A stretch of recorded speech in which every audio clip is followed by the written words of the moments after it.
Okay, 5, 4, 3, 2, 1. I should be going live any second now. Yep, I am live. Hey guys, what's going on? It's Winnie or Wint or Ian, and we're back with some live streaming. Today I'm doing something a little different, where I am doing a card review for oops, let me turn this off. I am doing a card review of the new cards from Hearthstone. As you can see right here, we have Sharkfin Fan, which is one of the new cards for the Hearthstone tournament expansion. Something weird like that. I thought it was a little weird that they have this new expansion where it's sort of like the Grand Tournament, but better, I guess? Anyways, here is Sharkfin Fan. After your hero attacks, summon a 1/1 pirate. The 2-cost 2/2 common card. Now, you might be thinking, well, I mean, if it was 3 cost, maybe it'd be good in Baku Rogue, right? Or 1 cost even.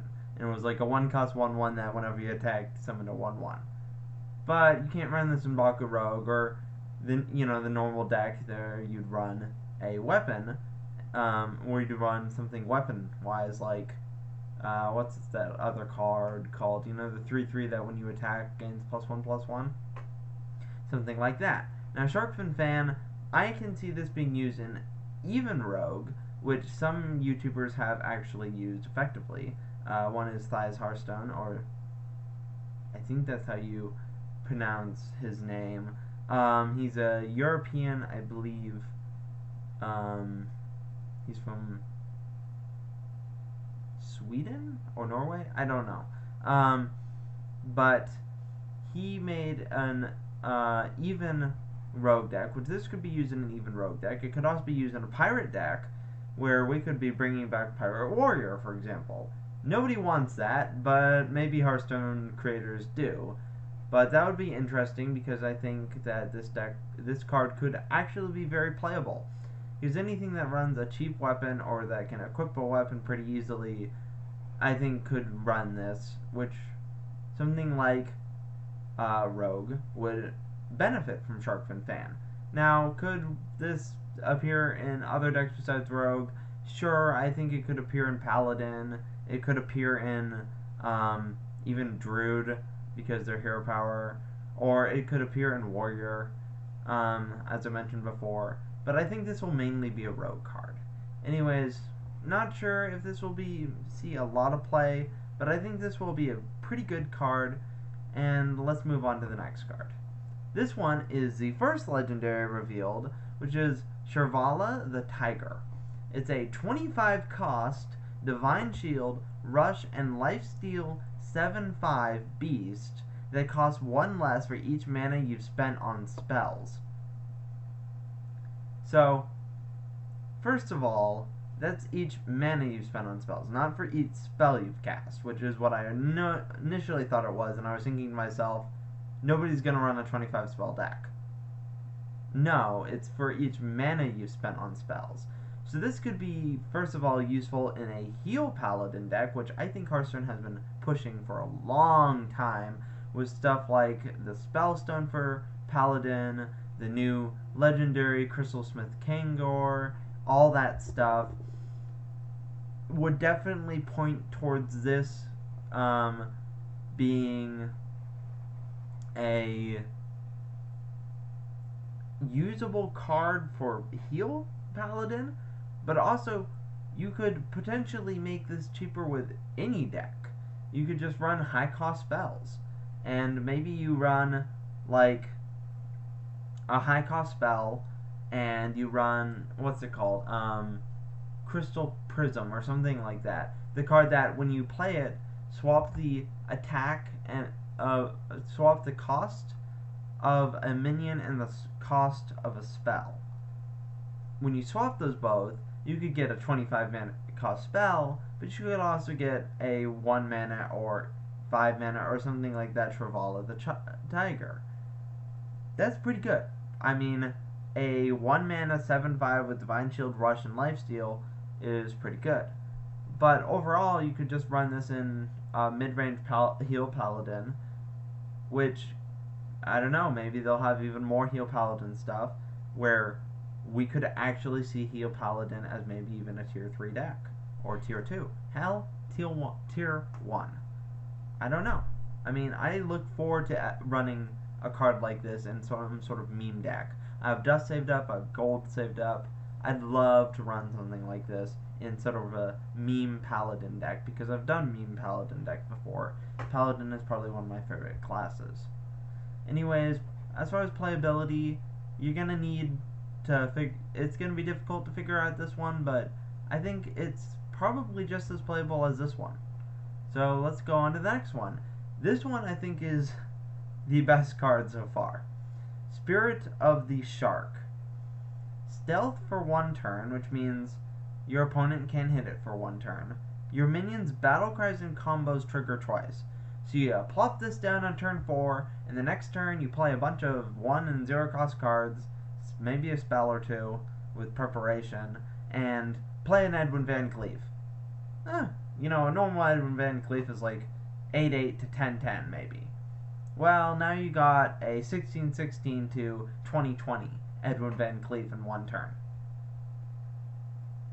And there's nothing you can do about it unless you use some sort of stealth removal thing. So that's a little scary. Or even battle cries. What kind of battle cries does Rogue have?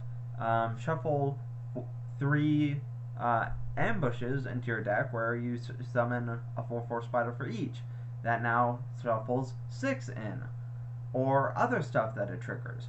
This overall could be a really amazing card, and Rogue would certainly love to run something like this. All combo effects being doubled, or battle cries being doubled, is something Rogue would desperately need. Because right now, the best Rogue deck I think out there is Baku Rogue, because right now with my Death Rattle Hunter, I pretty much destroy all of the Rogues, except like the occasional Kingsbane and Baku Rogue, as I mentioned. So something like this could really help to make combo decks come back again. Anyways, I think this is the last card that we're going to be reviewing, but it's called Salt Rays, which adds a new keyword, Overkill. Which, what does Overkill mean? Basically, if something has 3 health, and you attack it with Salt Rays, where you deal 4 damage to it even though it has 3 health, that -1 then allows you to attack again with this. So let's say you have 2, how long can this go on minion, Serenite Chain Gangs. You got 2 of those on the board. Your opponent has 2 of those on the board, I mean. You attack into one of them with this, you destroy it. You attack, then you can attack again and destroy that.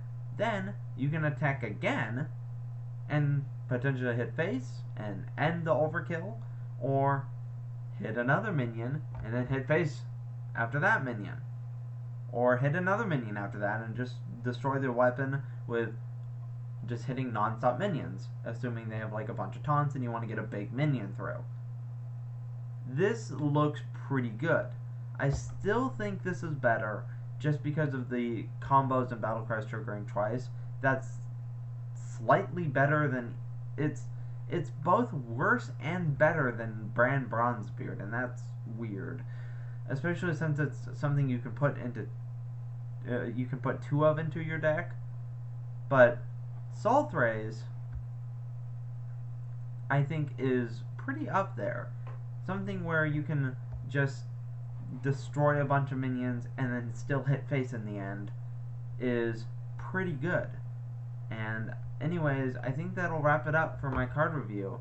I think this is some pretty neat shit, and I can't wait to do more card reviews and check out more stuff. Yeah, but if you're wondering what kind of deck this can be used in, I actually don't know. I'm sure there's some sort of warrior deck that would love to run something like this, which is half control, half aggro. Probably like what kind of meta would use this.